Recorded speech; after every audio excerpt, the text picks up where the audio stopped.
बिस्मिल्लाहिर्रहमानिर्रहीम, अस्सलाम वालेकुम, गुड मॉर्निंग, सुबह बखैर। मैं हूं आपके साथ सीमल हाशमी। 24/9 में खुशामदीद। अस्सलाम वालेकुम और मैं हूं अबूजर मौज़म। आप सबको गुड मॉर्निंग। से आपको गुड मॉर्निंग। और गुड न्यूज़ ये है कि कल बड़ा ज़बरदस्त मैच हुआ। पाकिस्तान ने साउथ अफ्रीका में मुसलसल दूसरी सीरीज़ जीती है, जो कि पाकिस्तान के लिए बड़ा ज़बरदस्त एजाज़ है और बेहतरीन परफॉर्मेंस के साथ पाकिस्तान ने माशाल्लाह नाम जो है वो बेहतरीन कर दिया है। और बाबर आजम खुसूसन नंबर 1 पे आ गए एक दफ़ा बैटिंग में, तो ये बड़ी अच्छी न्यूज़ आई है। और सबसे मज़ेदार बात यह है कि विराट कोहली को उन्होंने पीछे छोड़ दिया है और बाबर आजम के साथ साथ फ़खर जमान ने भी बड़ा ज़बरदस्त परफॉर्म किया जी।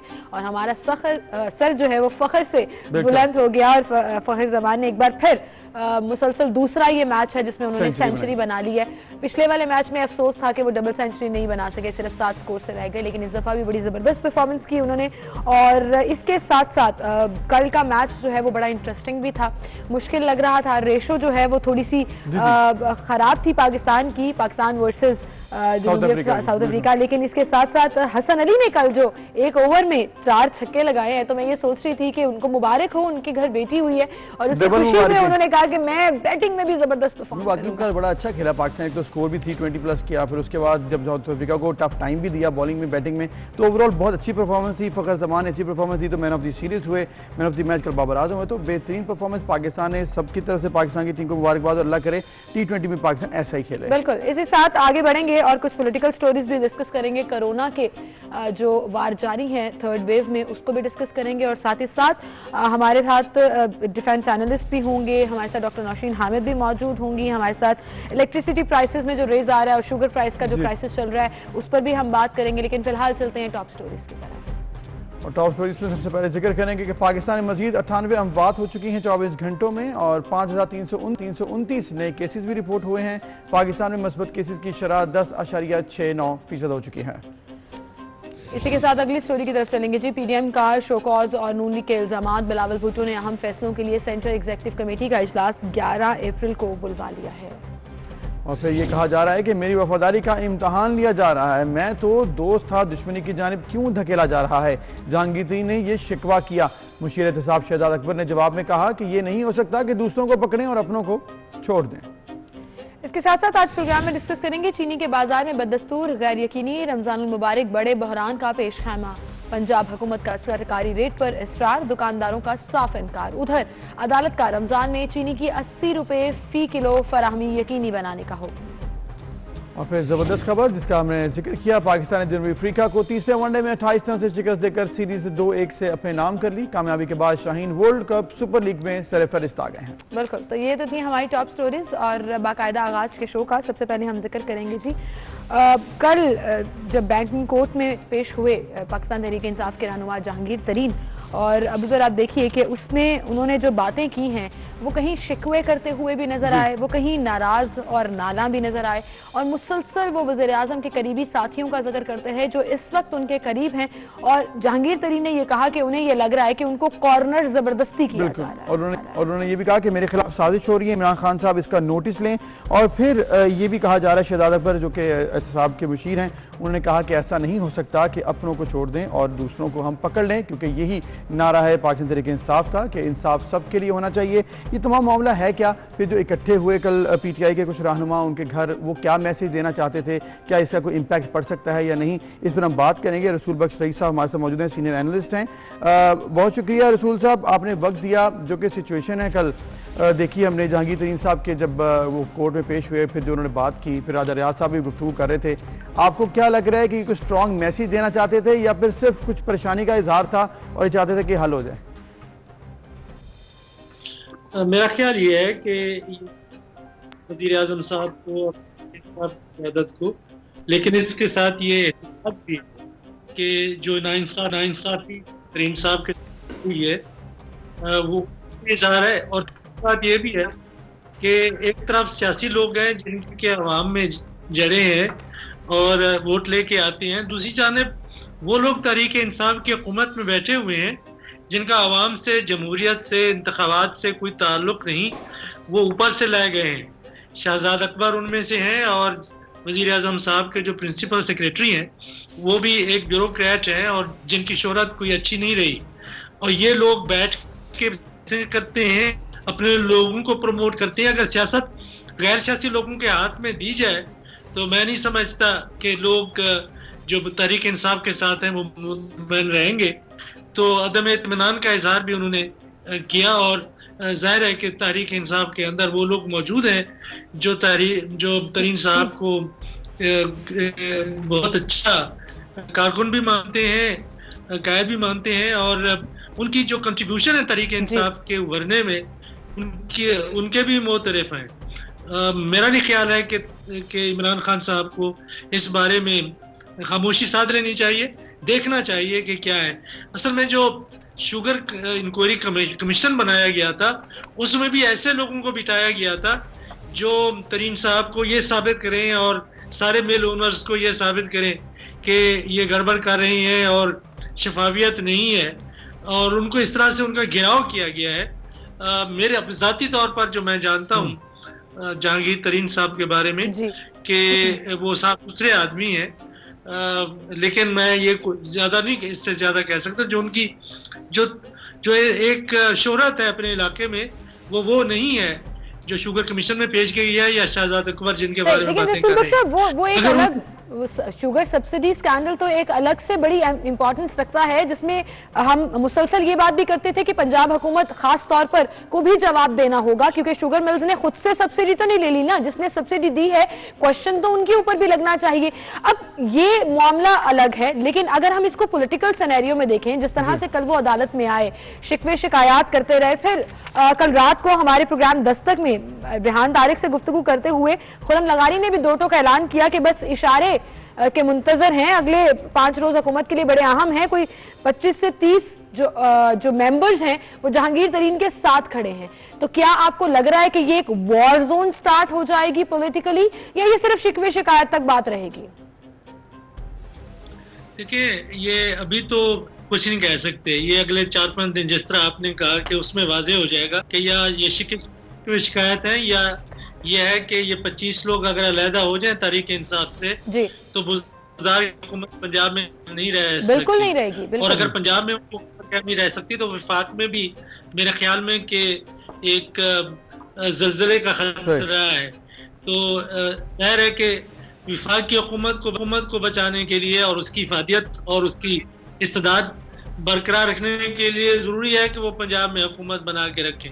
अब देखते हैं कि अगले 5 दिन में क्या फैसला होता है। आपने कहा है 25 आपने कहा है कि 5-10 दिन में निकल जाएंगे। जी सही। पंजाब में दोबारा इंतखाबात कराने पड़ेंगे और देखें उसका फिर क्या नतीजा निकलेगा। पंजाब में अगर अदम इस्तेहकाम आता है तो सारे मुल्क में अदम इस्तेहकाम की सूरत हाल पैदा हो जाएगी और हर तरफ से नारे लगना शुरू हो जाएंगे कि नए इंतखाबात करें। ये 25-30 लोग ही पंजाब क्या फैसला कर सकते हैं कि आइंदा पाकिस्तान के सियासी मुस्तकबिल का नक्शा क्या होगा। राइट रसूल बख्श साहब, आपने बड़ी इंपॉर्टेंट बात की कि ये अदम एतमाद अगर आ जाए तो फिर ये मामला बिगड़ सकता है या फिर दूसरी तरफ जा सकता है, पंजाब हुकूमत फिर विफाक तक बात जा सकती है। लेकिन साथ साथ ये बताएगा, चूंकि ये जो तमाम लोग साथ मिले होते हैं, ये कहा जाता है कि ये ऐसे ही साथ नहीं चले जाते, कोई वजह होती है, एस्टेब्लिशमेंट का भी किरदार है, इमरान खान साहब का भी इसमें, क्योंकि गवर्नमेंट में है, गवर्नमेंट छोड़ना आसान नहीं होता है, विफाक हो या सूबा हो। तो ये बताइएगा, क्या इमरान खान साहब इसको अपने लिए एक ऑप्शन देख रहे हैं कि क्या किया जाए, या फिर कभी वो ये कहते हैं ना कि मैं ब्लैकमेल नहीं होऊंगा, मुझे ब्लैकमेल ना करो, 25-30 अरकान जाते हैं तो चले जाएं, या वो दूसरी तरफ निकल जाएंगे कि ये मुझे ब्लैकमेल कर रहे हैं? आपको क्या लग रहा है? देखिए, इमरान खान में नहीं होगा, इसमें तो कोई शक नहीं है। अब जो उसका यकीन इस बात पे है, इसके बारे में मेरे जहन में सवाल है कि वाकई जहांगीर तरीन साहब के खिलाफ जो इल्जामात हैं उनमें कोई सदाकत है, उसके बारे में मेरे जहन में सवाल आते हैं। क्या वही सवालात इमरान खान साहब के जहन में भी हैं, या जो एक इल्जामात का बारूद उनके जहन में भरा गया है वो इतना है कि उसने पहले ही धमाका कर दिया है और वो ये सोचते हैं कि जहांगीर तरीन साहब जैसे लोगों को उन्होंने अपने सफों में या अपने करीब नहीं बैठने देना। तो ये क्या जहांगीर तरीन साहब को समझने में उनको 11 साल लगे हैं कि क्या उनके साथ सफर करते रहे, बैठते रहे, सारी तहरीक इंसाफ के मनसूबाबंदी करते रहे, इंतखाबात लड़े, क़यादत में है, इक़्तिदार में है, तो ये सारी चीजें क्या उनका भूलपन था? क्या वो इंसानों को परख नहीं सकते? मेरा ख्याल ये है कि कोई मामलात ऐसे हैं जिनकी पर्दादारी की जा रही है और इमरान खान या तो वजाहत करें, वाज़ेह तौर पे बात करें जी।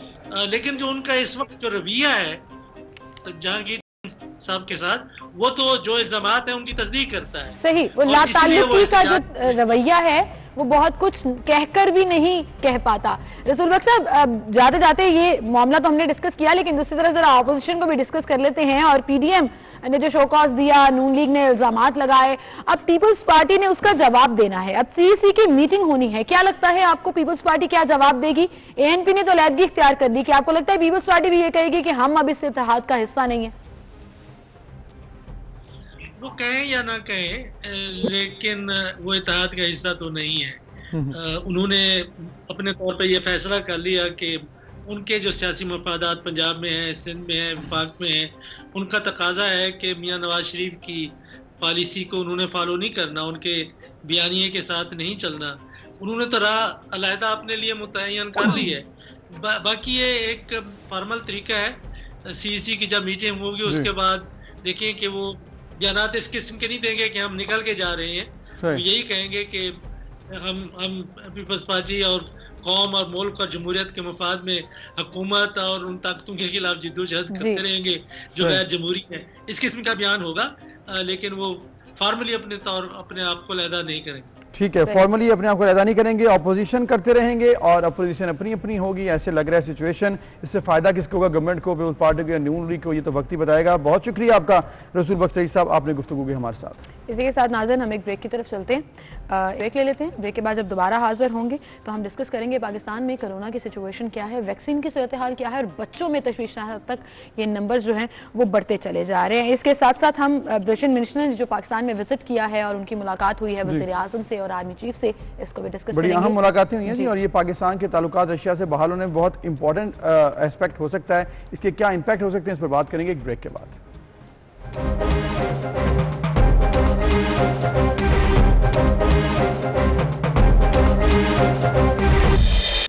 वेलकम बैक नाज़रीन। अब हम बात करेंगे पाकिस्तान और रशिया के दरमियान जो बर्फ़ पिघली है ताल्लुकात की, बड़ी ज़बरदस्त ये इनिशिएटिव लिया गया है। और वज़ीर ख़ारजा सरगेई लारोफ जो कि 2 रोज़ा दौरे पर थे पाकिस्तान के, और पाकिस्तान के इस दौरे से क्या उसकी अहमियत है, क्योंकि वज़ीर आज़म भी उनसे मिले, चीफ आर्मी स्टाफ भी उनसे मिले, और फिर वज़ीर ख़ारजा शाह महमूद कुरैशी भी मिले। इन मुलाकातों से पाकिस्तान और रशिया दोनों को क्या फ़ायदे हासिल हो सकते हैं, ये बड़ी इंपॉर्टेंट चीज़ है। बिल्कुल, और पाक रूस दो तरफा ताल्लुकात में इलाकाई और आलमी अहमियत के अमूर जो हैं वो बड़े मैटर करते हैं। इसके साथ साथ आप फिर अगर ट्रेड की बात करें, तवानाई की बात करें, सिक्योरिटी और डिफेंस की बात करें, तो उसमें भी ये मुलाकात बड़ी इंपॉर्टेंस रखती है। इस पर हम बात करेंगे। हमारे साथ defence analyst brigadier retired Mohammad Amin साहब मौजूद हैं, उन्हें हम खुशामदीद कहेंगे। अस्सलाम वालेकुम अमीन साहब। वालेकुम अस्सलाम। बहुत शुक्रिया अमीन साहब वक्त देने के लिए। ये जो कल मुलाकात हुई है, सबसे पहले वज़ीर आज़म से मुलाकात हुई, फिर आर्मी चीफ से भी मुलाकात हुई, जिसमें सिक्योरिटी पर्पसेस और पाकिस्तान की जो टेररिज्म के खिलाफ एफर्ट्स हैं उनकी तारीफ भी की गई। ये विजिट और ये तमाम जो मीटिंग्स हैं ये कितनी इंपॉर्टेंस रखती हैं पाक रशिया ताल्लुकात में?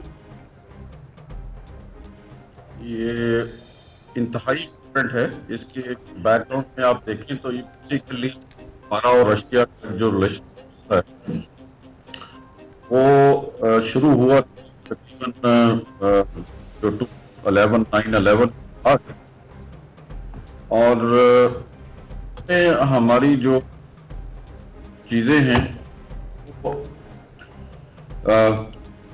9/11 के बाद हमें बहुत सारी चीजें करनी पड़ी। अमेरिकन और इंडियन रिलेशनशिप है वो, उसकी कुछ इम्प्लीकेशंस पड़ी हमारे, और पाकिस्तान और यूएसए का रिलेशनशिप है, चाइना के साथ जो हमारा रिलेशनशिप। अमीन साहब, आपकी आवाज हम तक ठीक नहीं पहुंच रही है, हम चाहेंगे कि आपसे दोबारा राब्ता करें ताकि आपकी प्रॉपर बात भी समझ आ सके और आपकी समझ आ सके। कोशिश की हमने, थोड़ा सा टाइम भी दिया कि सिग्नल्स शायद बेहतर हो जाएं, लेकिन उनकी बात यहाँ तक समझ जरूर आई है कि 9/11 के बाद से ये मामला जो शुरू हुआ, जिसमें पाक रशिया ताल्लुकात जो हैं वो बुरी तरह मुतासर भी हुए थे और वो दोबारा स्टेबल नहीं हो पा रहे थे। ब्रिगेडियर साहब, आप गुफ्तगू कर रहे थे, अब ये बताइएगा कि ये जो ताल्लुकात हैं एक दफ़ा फिर ज़रा एक्सप्लेन कीजिएगा कि कितनी अहमियत है की पाकिस्तान और रशिया के लिए, और इससे क्या फायदा हो सकता है दोनों ममालिक को? देखिए ये बहुत वाइटल है इस वक्त। आप देख रीजनल ऐसे है कि इस वक्त 3 तकरीबन पावर पोल इमर्ज हो रहे हैं। अमेरिका एक पावर पोल है, चाइना एक पावर पोल है, रशिया तीसरे नंबर पे इस वक्त है बाय ऑल स्टैंडर्ड, जिसमें मिलिट्री माइट, इंटरनेशनल इन्फ्लुएंस और इकोनॉमी है साइज की। तो चूंकि रशिया तीसरा पावर पोल है और इसमें से 2 पावर पोल हमारे रीजन में है, नेबरहुड में है या हमारे क्लोज बाई हैं। जी, इंडिया हमारा जा रहा है अमेरिका पोल की तरफ। विजिबल टिल्ट है चूंकि चाइना और इंडिया के अपने जो कॉन्फ्लिक्ट्स हैं, और रशिया के साथ अगरचा बहुत ट्रेडिशनल कोऑपरेशन रहा है इंडिया का, लेकिन वो कोऑपरेशन अब आहिस्ता आहिस्ता वीक हो रहा है because Indians they feel that their interest are better served by lining with United States and the Europe, और इसी वजह से इंडिया ने क्वाड भी ज्वाइन कर लिया है। और ये तो है जो कॉन्फ्लिक्ट्स हैं जहां पे रशिया और चाइना के इंटरेस्ट इंडिया मिल के से अगेंस्ट है। चूंकि इंडिया और पाकिस्तान की हमारी अपनी इश्यूज की वजह से हमें ये रिलेशनशिप 2 वजह से बहुत ही बेनिफिशियल है। एक तो हमें काउंटर बैलेंसिंग मिल जाता है, alternate in defence and multilateral cooperation. At least जो रशिया हमेशा से हमारी मुखालफत करता रहा है यूनाइटेड नेशंस में, सिक्योरिटी काउंसिल में 1990 से पहले वो आहिस्ता आहिस्ता आप देखें कि डिप्लोमेटिक वहां हो रही है। पुलवामा अटैक के बाद अगरचा थोड़ा सा उन्होंने इंडियन साइड ली, खासकर जैश मोहम्मद। लेकिन ब्रिगेडियर साहब, आप पाकिस्तान और इंडिया के ताल्लुकात तो चले अपनी जानिब और इससे इंडिया को और पाकिस्तान को फायदा था, लेकिन पाकिस्तान भी तो हमेशा से रहा है ना एक कन्फ्यूजन में कि अमेरिकन ब्लॉक की तरफ जाना है या रशियन ब्लॉक की तरफ जाना है। ये 9 साल बाद दौरा हुआ है, इसका मतलब है कि काफ़ी कोशिशें की गई लेकिन वो नज़र नहीं आता था। 50s 60s में जब हमने ब्लॉक्स बनाए अमेरिका के साथ तो रशिया से, तब से हमारे मामला ठीक नहीं है इतने ज़्यादा। आपको लग रहा है कि पाकिस्तान रीथिंक कर रहा है और ये चाइना रशिया ब्लॉक की तरफ जा सकता है? क्या ये पॉसिबल है अमेरिका के इंपैक्ट को देखते हुए? नहीं, ऑलरेडी पॉसिबल हो चुका। एक्चुअली हुआ ये है कि हमने यूनाइटेड स्टेट्स का साथ दिया, जिसमें फॉर एग्जांपल बड़ाबेर से जब U-2 प्लेन शॉट डाउन किया था रशिया ने, तो हम तो हमेशा अमेरिकन फेवर करते करते रशिया को हमने हमेशा अनॉय किया है जी। रशियंस की हमेशा से कोशिश रही है कि हमारे साथ ताल्लुकात बेहतर हों।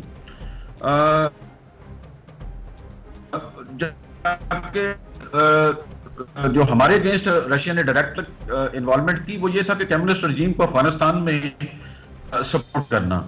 लेकिन अभी चूंकि न्यू रियलिटीज इमर्ज हो रही हैं, पिछला माजी जाहिर है हमने उनके अगेंस्ट अफगानिस्तान में जो गुरिल्ला वारफेयर लड़ी और अमेरिका का साथ दिया कंप्लीटली। 90 तक 90 अमेरिकन कैंप में थे और उसका हमने बहुत नुकसान उठाया।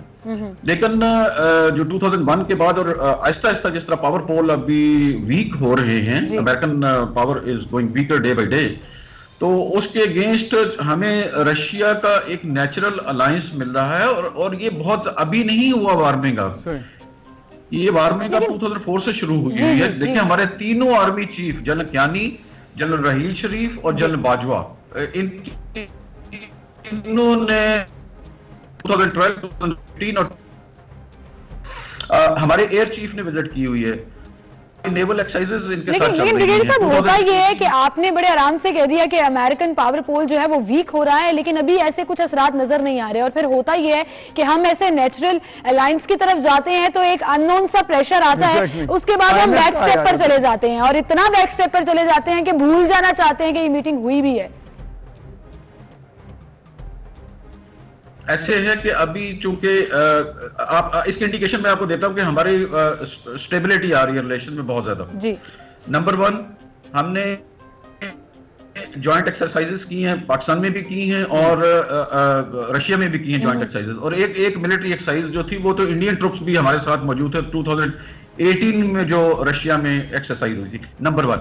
नंबर 2, हम चूंकि शंघाई कोऑपरेशन ऑर्गेनाइजेशन का हिस्सा है इंडिया पाकिस्तान दोनों, और उस प्लेटफॉर्म में चूंकि रशिया और चाइना प्री डोमिनेंट है, तो हमें वहां पे जो सपोर्ट मिलती है, डिप्लोमेटिक सपोर्ट, वो बहुत जबरदस्त सपोर्ट है। दूसरा, इस वक्त जो हाइब्रिड वॉर का हमारे ऊपर इंडिया ने along with the West and Europe हमारे ऊपर जो हाइब्रिड वॉर एग्रेसिवली लॉन्च की हुई है, इसका बेहतरीन सोल्यूशन रशिया के पास है। उसको कहते हैं गेरिसम डॉक्ट्रिन।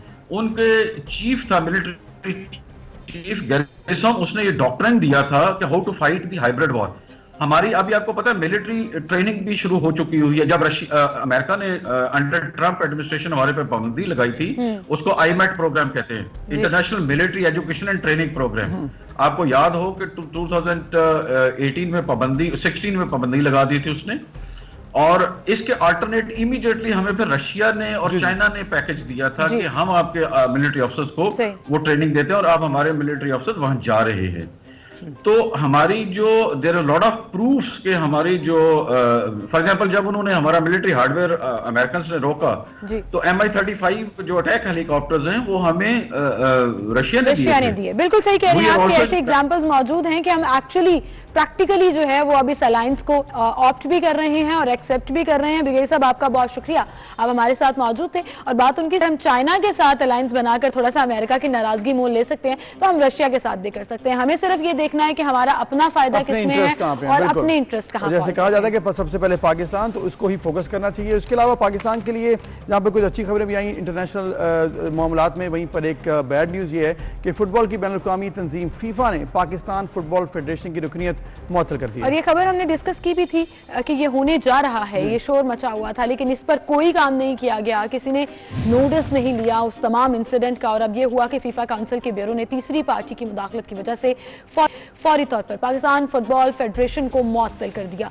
जो फीफा के कवानीन की संगीन खिलाफ वर्जी है और PFF हेडक्वार्टर पर कब्जा मुअत्तली की वजह बना। बिल्कुल, और इसके साथ साथ फीफा के मुताबिक Pakistan football federation normalization committee को इख्तियारात की वापसी तक ये रुकनीत जो है वो सस्पेंडेड रहेगी। लाहौर के PFF हेडक्वार्टर्स में जब मामला उस वक्त खराब हुआ जब एक ग्रुप की जानिब से फीफा की तैनात करदा नॉर्मलाइजेशन कमेटी को हटा दिया गया, और फिर उन्होंने मुंतवा किया कि PFF हेडक्वार्टर्स पर नाजायज कब्जे और फीफा के तैनात करदा कमेटी को इमारत में दोबारा रसाई नहीं दी जाती, तब तक रुकनीत मुअत्तल रहेगी। कोई इतनी बड़ी हवाई साइंस नहीं है, बड़ा ईजी मामला है। हुकूमत और मुतल्लिका इदारे अगर इंटरवीन करें तो ये बहुत आराम से सॉर्ट आउट हो सकता है।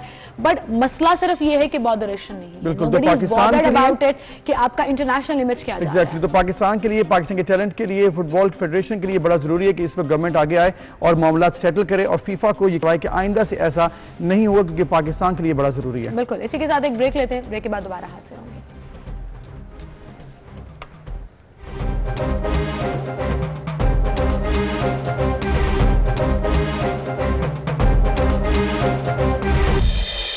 वेलकम बैक नाज़रीन, हम बात करेंगे पाकिस्तान में जो कोरोना केसेस हैं उस हवाले से कि कोरोना केसेस बढ़ रहे हैं और गुज़िश्ता रोज़ भी हमने देखा कि 5000 से ज़्यादा केसेस थे जो कि तशवीशनाक हैं। फिर बच्चों में भी कोरोना केसेस के रिपोर्ट हो रहे हैं और बड़ी ज़्यादा तादाद में हो रहे हैं। लाहौर में भी ये मामला है, खासी संगीनी इख्तियार कर चुका है।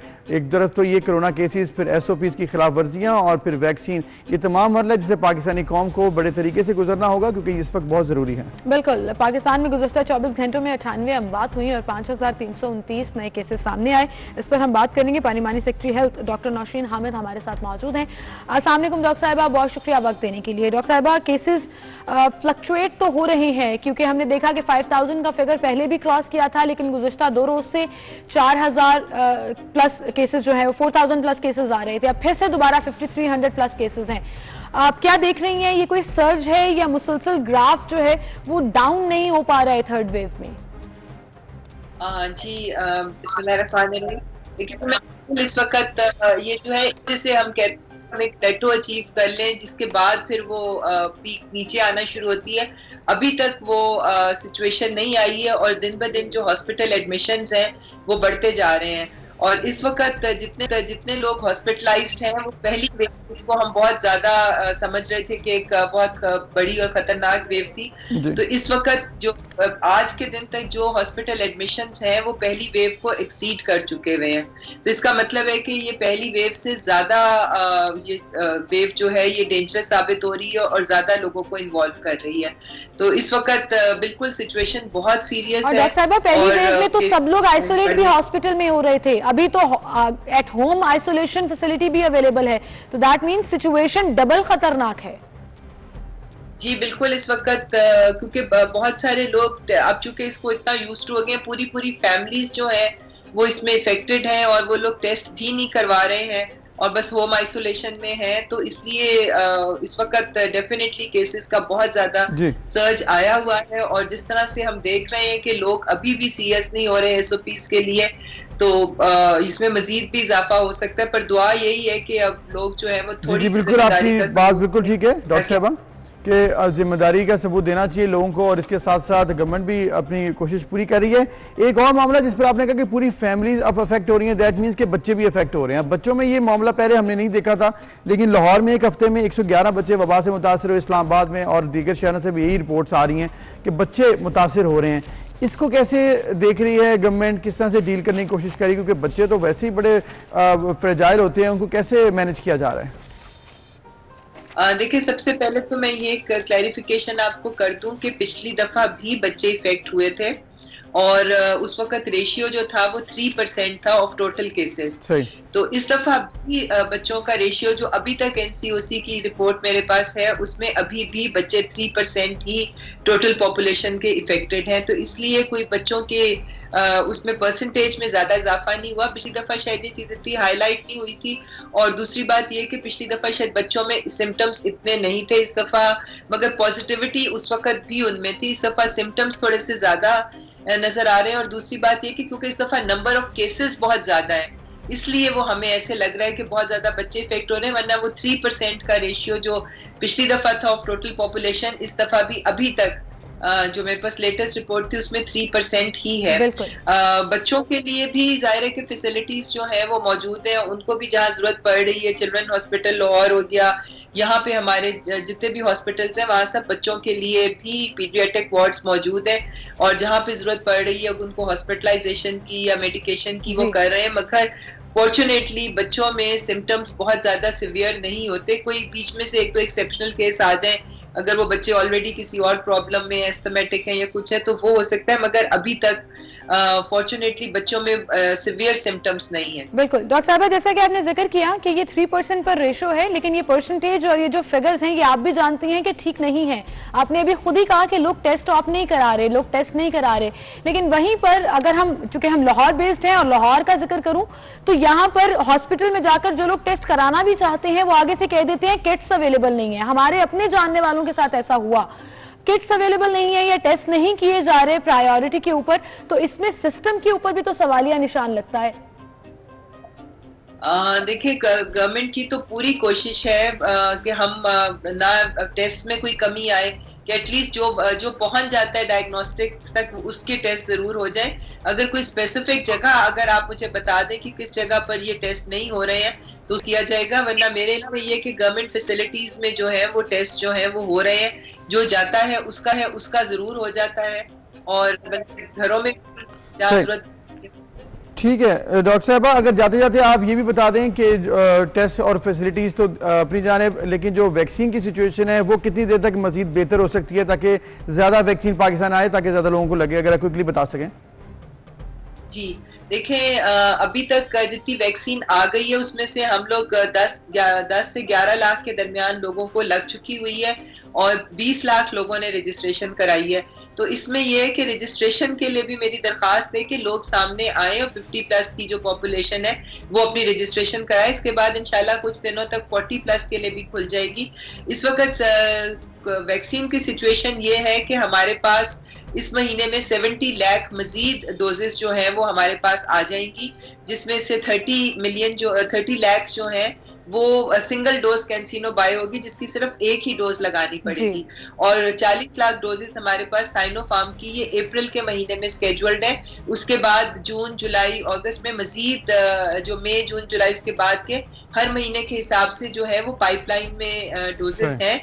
और अब थोड़ा सा सिचुएशन इसलिए बेहतर होती जा रही है कि अब लोग वैक्सीन लगवाने के लिए सामने आ रहे हैं। शुरू में बहुत ज्यादा हेजिटेंसी थी और लोग वेट एंड सी थी, जिनके इवन जो रजिस्टर्ड हमारे फ्रंटलाइन हेल्थ केयर वर्कर्स थे जिन्होंने रजिस्टर भी कराया हुआ था, वो भी नो शो केसेस थे कि वो नहीं आते थे लगवाने के लिए, और टर्नआउट जो था वो 30%, 40% से नहीं बढ़ रहा था। और अब जो है वो टर्नआउट 78%, 80% तक हो गया है कि जिनका स्केड्यूल होता है इतने लोग सामने आ रहे हैं। और एक एक दिन में 75,000 से ज्यादा वैक्सीन जो हैं वो अब लग रही हैं, जो कि शुरू में 1000-1500 लगा करती थी। तो अब सिचुएशन बेहतर हो रही है, वैक्सीनेशन का अमल जो है वो स्पीड अप हो रहा है। पीछे से पूरी गवर्नमेंट का प्लान है, वैक्सीन पाइपलाइन में है, अल्लाह ताला वो पहुंच रही है। और जैसे ही वो मजीद खेप पहुंचेगी तो हम अपनी कैपेसिटी को मजीद बढ़ाएंगे, सिचुएशन को मजीद बेहतर कर लेंगे। टर्नआउट अच्छा रह रहा है, ये एक पॉजिटिव बात है। बहुत शुक्रिया डॉक्टर नौशीन हामिद, आप हमारे साथ मौजूद थे। इसके साथ एक जबरदस्त ऑफर जिसका हम जिक्र कर रहे हैं आपके साथ, वो है वाउच 365 एप्लीकेशन, और फिर उसके जरिए जो आपको कार्ड मिलेगा उससे आप हासिल कर सकते हैं by one get one free offer. और उसमें खाने और रेस्टोरेंट भी शामिल हैं, फिर साथ साथ वार्डरोब्स और दीगर जो प्रोडक्ट्स हैं वो भी इसमें शामिल हैं। बिल्कुल 6000 प्लस ब्रांड्स हैं जी, 15,000 जो है वो कूपन्स हैं। इसके साथ साथ आपको ये बताएं कि ये कराची, लाहौर, इस्लामाबाद, पेशावर, फैसलाबाद, मुल्तान, हैदराबाद, एबटाबाद और भावलपुर में वैलिड है। इसके साथ साथ हमने एक जो नया सिलसिला शुरू किया है जिसमें हम फेसबुक पेज 24@9 पर आपसे एक सवाल पूछते हैं, उस सवाल का सही जवाब देने पर ये जो मेंबरशिप कार्ड है वाउच 365 का, ये आपको फ्री ऑफ कॉस्ट दिया जाता है। बिल्कुल, तो आज का जो सवाल है जो कि आप फेसबुक पेज पर देख सकेंगे, उसका जवाब भी आपने वहीं पर देना 24@9 में। वो सवाल ये है कि बाबर आजम का ICC वनडे रैंकिंग में नंबर कौन सा है, मतलब वनडे रैंकिंग में बाबर आजम कौन से नंबर पर आते हैं। आपको अगर क्रिकेट फॉलो करते हैं तो बड़ा आसान सवाल है, उसका जवाब आप दे सकते हैं, और ये वाउच 365 का जो कार्ड है वो आप फ्री हासिल कर सकते हैं। बिल्कुल, और इसके तहत आप बाय वन गेट वन की फैसिलिटी जो है वो फ्री हासिल कर सकते हैं। इसमें बहुत से ब्रांड DP भी है, बेला विटा भी है, बर्गर किंग है, पिज़्ज़ा हट है, सिनेबन है, रमाडा प्लाजा है, PC, मोवेनपेक और इस तरह के बहुत से नाम, बहुत से ब्रांड्स जो है उनके साथ। बड़ी जबरदस्त ऑफर है, इससे जरूर फायदा उठाइए। अभी एक ब्रेक लेते हैं, फिर मिलेंगे।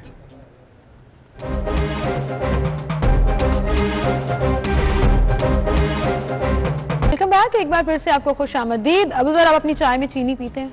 नहीं, वैसे मैं नहीं पीता, आप चाय लेकिन बहुत से लोग पीते हैं। आपका फायदा है क्योंकि आप इस कंफ्यूजन का शिकार नहीं होंगे। लेकिन रमजान मुबारक में आपको पता है कि कोई भी मशरूब बनना हो, कोई भी शरबत बनना हो, इफ्तारी के टाइम में चीनी का इस्तेमाल बढ़ जाता है, और डॉक्टर्स भी थोड़ा सा ये कहते हैं कि बैलेंस रखने के लिए करना पड़ता है। लेकिन उसके बाजार में, चीनी के बाजार में बददस्तूर गैर यकीनी पाई जा रही है, और पता ही नहीं है कि चीनी कितने रुपए में मिलनी चाहिए, कितने रुपए फिक्स्ड है, और मिल किस कीमत पर रही है। मतलब सेंचुरी तो उसकी कीमत की बरकरार है ही ओपन मार्केट। एग्जैक्टली, बहुत परेशानी की सूरत हाल है जी, और लोग परेशान है कि चीनी अगर मिल रही है तो बहुत महंगी मिल रही है, सेंचुरी क्रॉस हो चुकी है, जबकि गवर्नमेंट कहती है कि जी 80 से 85 में मिलेगी। और जो इस वक्त केस चल रहा है उस हवाले से भी हम आपको बताएंगे कि मामला कहाँ पर है, इस वक्त सिचुएशन क्या है, लेकिन लोग जो कि हमारी आवाम है वो क्या कहती है, पहले वो आपको दिखाते हैं। कोई कम मिल ही नहीं है। फिर देखिए दूसरा यूटिलिटी स्टोरों पे भेजते हैं कि यूटिलिटी स्टोरों पे चले जाओ, वहाँ पे भी रेट कोई कम नहीं है।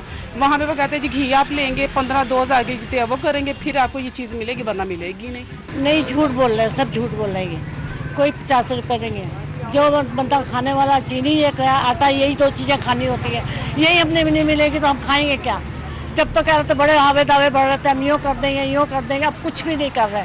पहली जो हुकूमत थी ना, इसमें हम चीनी 60 रुपये किलो लेते रहे हैं, और हम यकीन करें खुशहाल से, जैसे जब से हम नए पाकिस्तान में आए हैं ना, नए पाकिस्तान में यकीन करें इतनी महंगाई हो गई है, बस समझ ही नहीं आती कि बंदा कमाए क्या और ले क्या। जितना हम यहाँ से कमा के लेके जाते हैं उतना घर में खाली चीनी। अब किसी यूटिलिटी स्टोर पे चले जाओ, कहीं पे भी चले जाओ, आपको वहाँ पे पहले 2000 रुपये की 1500 रुपये की शॉपिंग करनी पड़ती है, फिर जाके आपको चीनी का 2 किलो का थैला मिलता है। एक नहीं, 85 तो मिल ही नहीं रही है चीनी भाई, 110 या 105 रुपये किलो ही मिल रही है।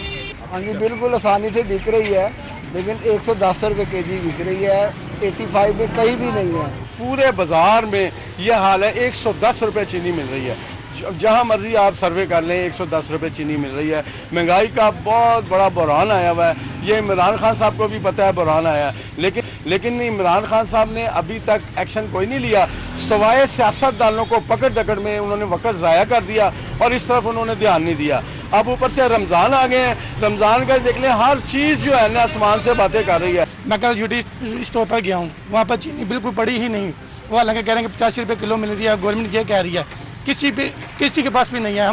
मैं कल काफ़ी फिरा हूँ भाई, अभी आज भी मैं गया हूँ स्टोर पर, 110 से कम कहीं भी नहीं है। गवर्नमेंट जो बातें करी हैं तकरीबन 99% तो सारी झूठी हैं भाई। सबसे दूर कहीं जाना, महंगाई तो इतनी होगी। उन्होंने सबसे पहले यही कहा था कि गरीब अवाम को हम तंग नहीं करेंगे, अमीरों से पैसा निकलवाएंगे। अमीरों को तो उन्होंने इतनी रिलीफ दे दी और गरीबों का बेड़ा गर्क कर दिया। अब ये ज़रूरियात ज़िंदगी चीनी ले लो आप, इन्होंने कहा 85 रुपये हर जगह से मिल रही है। किसी भी दुकान पे आप मेरे साथ चलें 110 रुपये से कम। अच्छा, हर शहरी को पता है कि कीमत जो गवर्नमेंट ने तय की है वो 85 रुपीज़ है। उस पर यह भी पता है कि दुकानदारों ने साफ इनकार कर दिया है, जी हम 85 रुपये में चीनी नहीं दे सकते। और दुकानदारों ने कुछ ये भी कहा कि 96 रुपये में पर किलो जो है वो हमें चीनी पड़ती है। 96 रुपये भी पड़ रही है तो 110, 115 रुपये, 100 से ऊपर जो कीमतें वसूल की जा रही हैं, क्या कोई पूछने वाला है? कोई अपनी रिट कायम करने वाली गवर्नमेंट है यहाँ पर? पूरे ओवरऑल पाकिस्तान का जिक्र कर लें। बिल्कुल, और इसके साथ साथ अगर 96 रुपये मिल रही है तो उसका हल फिर ये है, फिलहाल चूंकि रमज़ान में जो रिलीफ चाह रही है गवर्नमेंट, और इसके साथ साथ जो हमारी अदालतें हैं वो ये कि रमज़ान में कीमतें एटलीस्ट तयन किया जाए। उसके बाद जो तयन का तरीकाकार है वो रमज़ान के बाद तय कर लिया जाएगा। शुगर मिल्स एसोसिएशन जो कहती है कि ये तयन तरीका ठीक नहीं है, हमें इसमें सूटेबल नहीं है, तो ये कल हुक्म भी जारी हो चुका है जिसमें कहा गया कि 1,55,000 चीनी जो है वो पंजाब की शुगर मिल्स यकीनी बनाए कि वो मिल जाएंगी रमजान में, और वो रेट होगा 80 ही, जो कि वो मार्केट एक्स मिल प्राइस जो की। अब ये बड़ा मुश्किल है क्योंकि कोर्ट ने तो डिसीजन ले लिया और अब ये इंप्लीमेंटेशन कराना है गवर्नमेंट ने। गवर्नमेंट कोर्ट की डिसीजन को इंप्लीमेंट कई दफा नहीं करवा पाती है और वहीं पर असल में सवाल खड़ा होता है। बिल्कुल, और इसके साथ साथ अगर हम यूटिलिटी स्टोर्स का भी कुछ लोग जिक्र कर रहे थे तो आपको याद होगा हमने बाकायदा इस पर शो भी किया कि जो सब्सिडी 7 अरब प्लस की मिल रही है उसके तहत 68 रुपीज पर केजी चीनी जो है वो यूटिलिटी स्टोर पर अवेलेबल होगी, लेकिन वो अवेलेबल होगी या नहीं दैट्स अनदर स्टोरी। एनीवेज, इसके ऊपर हम बात करेंगे। हमें ज्वाइन किया है पाकिस्तान तहरीक इंसाफ से एमपी हैं आबिदा राजा साहिबा, उन्हें हम खुशामदीद कहेंगे। अस्सलाम वालेकुम आबिदा जी। वालेकुम सलाम।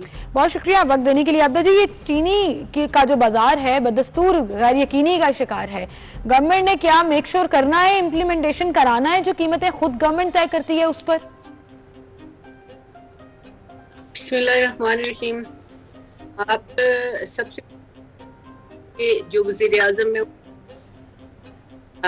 वो तो यही और के साथ कि किसी तरीके पर आने के लिए हम, लेकिन इसके साथ बहुत बड़ा माफिया भी जिसके अंदर दुकानदार मिल मालकान तरीके से नहीं और रिलीफ दिया। आबिदा साहबा, आपकी आवाज़ जो है हम तक सही तरीके से पहुंच नहीं पा रही है क्योंकि हम लोग सुन नहीं पा रहे कि क्या आप कह रही हैं। शायद हमारा टेक्निकल इशू है, कोई थोड़ा सा इसको देख लें और फिर अगर आप दोबारा से जरा एक्सप्लेन कर सकें कि क्या आप कह रही हैं ताकि फिर हमारे नाज़रीन को भी समझ आ सके। जी ठीक है। जी जी बोलिएगा। अभी आपके पास जी आबिदा जी, मैं चाहूंगी कि हम आपकी ऑडियो को चेक भी कर लें क्योंकि सिग्नल्स का इशू होता है। कुछ ऐसी जगह होती हैं जहां पर सिग्नल ब्रेक हो रहा होता है और आई थिंक कोविड ने जहां हमें ये सिखा दिया कि वर्चुअल मीटिंग, वहीं पर कुछ टेक्निकल जो सिग्नल इश्यूज होते हैं उनके प्रॉब्लम्स भी आते हैं। बट बात सिर्फ इतनी है कि अगर आप इसको क्लियरली एक्सप्लेन कर देंगे और हम आपको सुन पाएंगे तो ज़्यादा बेहतर हो जाएगा।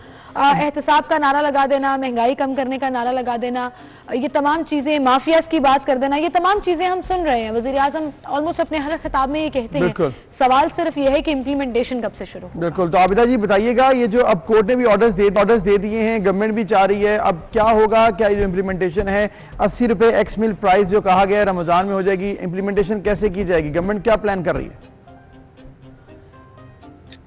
बिस्मिल्लाहिर्रहमानिर्रहीम। जी बिल्कुल, गवर्नमेंट यही चाह रही है कि हम अपनी आवाम को रिलीफ दें। देखिए, इस वक्त जो मैं खुद से समझती हूँ, मैं गवर्नमेंट के अंदर हूँ, तो हमारी अगर कोई खामी है तो वो एक ही खामी है कि जो महंगाई है वो है महंगाई, सबसे पहले तो आपको जो भी चीज है जो करने वाली होती है उसको मानना चाहिए कि एक अवाम के ऊपर, अवाम इस टाइम पे बहुत तंग है महंगाई की वजह से, वो हमने कम करना है। और इमरान खान का और हुकूमत का फोकस भी यही है कि महंगाई को किसी भी तरीके से हम कम कर लें। उसके अंदर हुकूमत की और वज़ीर आज़म की नीयत बिल्कुल साफ है और उसके लिए कोशिश की जा रही है। इंशाअल्लाह ताला कोशिश होगी हुकूमत की कि चीनी और चीनी के साथ साथ बाकी तमाम वो चीजें जो जिनके रेट हुकूमत ने तय किए हैं उसके ऊपर इम्प्लीमेंट करवाया जाए। लेकिन इम्प्लीमेंट करवाया कैसे जाएगा आबदा जी? सबसे बड़ा सवाल तो यही है। अब 85 रुपीज कीमत तय है, लेकिन पूरे पाकिस्तान में अभी हमने देखा मुख्तलिफ शहरों से लोग बात कर रहे थे, कहीं पर भी 85 रुपए फी किलो चीनी नहीं मिल रही। अब अगर अदालत ने 80 रुपए तय कर दिया है तो कीमत डेफिनेटली थोड़ी और कम होगी। अब 85 रुपए पर इम्प्लीमेंटेशन नहीं करा पा रहे, अब नए ऑर्डर के तहत फिर गवर्नमेंट क्या प्लान करेगी? देखिए, एक बहुत बड़ा माफिया तो यहाँ पे बैठा हुआ है। आपको भी पता है, हमें भी पता है कि जिसमें ज़ख़ीरा अंदोज हैं, जिसमें मिल मालकान भी शामिल हैं, जिसके अंदर दुकानदार भी शामिल हैं, और एक ऐसा माफिया यहाँ पे पाकिस्तान में बैठा हुआ है जो किसी भी तरीके से नहीं चाहता कि महंगाई कम हो। लेकिन अब ये माफियाज नए तो है नहीं, ये तमाम वही माफियाज हैं, पिछले अदवारे हुकूमत में भी थे। अभी एक शहरी कह रहे थे कि हम 60 रुपए किलो चीनी भी लेते थे, 53 रुपए भी थी, 56 रुपए भी थी, तब भी तो माफियाज एग्जिस्ट करते थे। गवर्नमेंट का काम होता है इनसे लड़ना। बिल्कुल आप सही कह रही हैं कि गवर्नमेंट का काम होता है। गवर्नमेंट जाहिर सी बात है कि इन चीजों को तमाम को चेक करेगी कि अगर जहाँ पे इम्प्लीमेंट नहीं हो रहा तो वहाँ पे कार्रवाई की जाए। लेकिन एकदम से आप कहें कि रातों रात सारी चीज हो जाएगी तो वो तो पॉसिबल नहीं है। लेकिन रातों रात तो नहीं है। अब देखिए कि अब ये मामला तकरीबन 2.5 साल से चल रहा है। शुगर माफिया, फिर शुगर स्कैंडल सामने है, उसके ऊपर कार्रवाइयां भी हो रही हैं। लेकिन बात यह है कि आपने कहा कि माफिया मौजूद हैं, चले हैं मौजूद, तो फिर उसको खत्म भी कर भी तो गवर्नमेंट नहीं करना ना। वो लग रहा है कि गवर्नमेंट की जो गवर्नेंस है, एडमिनिस्ट्रेशन है, वो उसमें नाकाम है अभी तक, जो सूरत हाल नजर आ रही है। नहीं, ये तो आप नहीं कह सकते कि नाकाम है, लेकिन मैं ये भी समझती हूँ कि गवर्नमेंट का काम होता है कि रेट तय करना। आगे से जो एडमिनिस्ट्रेशन होती है उसका काम होता है कि वो जाके रेट किसकी होती है अब्दा जी? एडमिनिस्ट्रेशन को हेड कौन करता है, लीड कौन करता है? देखिए, गवर्नमेंट ही लीड कर रही होती है। इनडायरेक्टली गवर्नमेंट तो है ना। और अगर आप 50 रुपए वाली चीनी 100 रुपए प्लस में मिल रही हो तो क्या ये नाकामी नहीं है गवर्नमेंट की रेट की? देखिए, हर एक जिले के अंदर मैं समझती हूँ कि तमाम जितने भी पॉलिटिकल लीडर हैं, चाहे वो किसी भी पार्टी से है, लेकिन क्योंकि वो अवामी नुमाइंदे होती हैं तो उनका काम है कि वो जाके एडमिनिस्ट्रेशन के साथ मिल के जाके अपने बाजारों को, गलियों को, शहरों को जाके चेक करें कि वहाँ पे इम्प्लीमेंटेशन हो रही है या नहीं हो रही जी।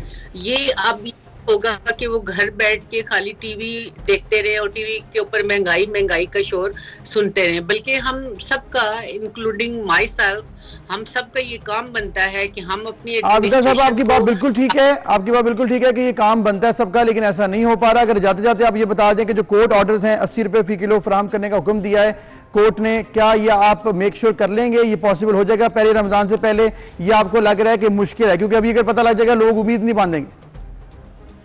कि इंशाल्लाह ताला रमजान के अंदर आप देखेंगे कि रमजान में हमेशा होता था, मैं भी सारी जिंदगी देखती आ रही हूँ कि जब भी रमजान आता था चीजें और ज्यादा महंगी हो जाती थी, लेकिन इस रमजान के अंदर हुकूमत की पूरी कोशिश है कि चीजें महंगी ना हो बल्कि सस्ती हो जाए।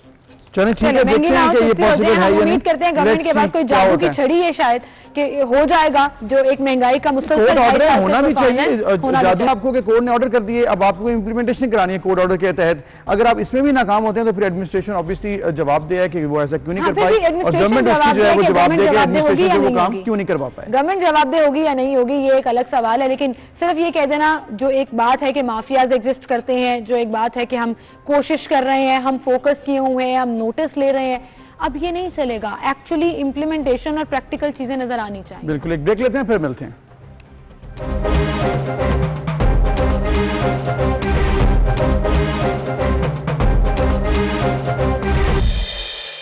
तक नाज़रीन, पाकिस्तान का एक अहम सेक्टर कॉटन इंडस्ट्री जो है उसको मुश्किलात का सामना है। वो ऐसे कि मुल्क में गुज़िश्ता साल के मुकाबले में कपास की पैदावार में 34% कमी आई है, जिसकी वजह से इस वक्त कॉटन की तारीखी किल्लत का सामना है। और पंजाब और सिंध में कॉटन की पैदावार में बिलतरतीब 34 और 38% कमी देखने में आई है और कपास की पैदावार 56,31,191 गांठे रह गई, जो गुज़िश्ता साल के मुकाबले में कम है।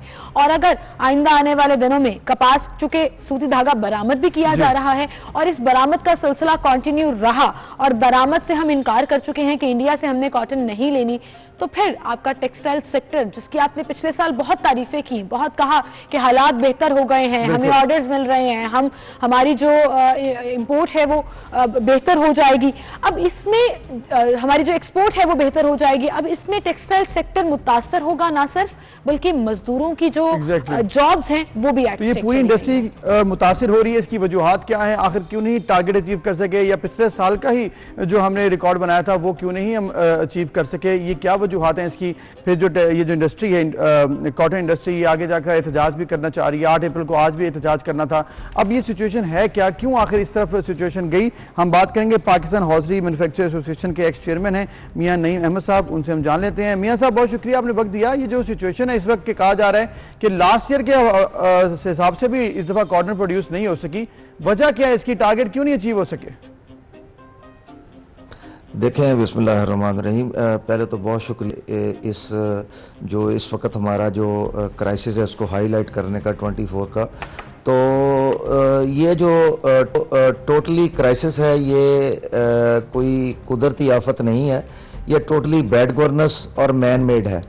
उसकी वजह ये है कि पिछले 3 साल से हम गवर्नमेंट के मुख्तलिफ मिनिस्ट्री ऑफ कॉमर्स को, मिनिस्ट्री ऑफ टेक्सटाइल को, हर फोरम पे हम जाके ये कह रहे थे कि कॉटन का जो ग्रोइंग एरिया है वो बड़ी तेज़ी से एक्सचेंज हो रहा है शुगर केन में।